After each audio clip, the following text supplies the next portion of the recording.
Hi, I'm Donnie with Collision Technique Center in Wakanda, one of the owners. I have an assignment of a 1972 Porsche 911. We got this car from Porsche Barrington. It's in for the Restoration Challenge of 2022.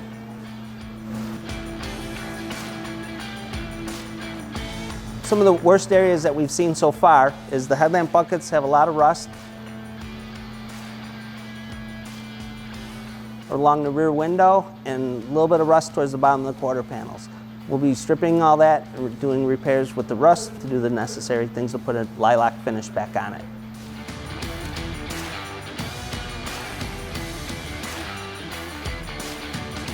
Follow along as we enter the next step of this restoration.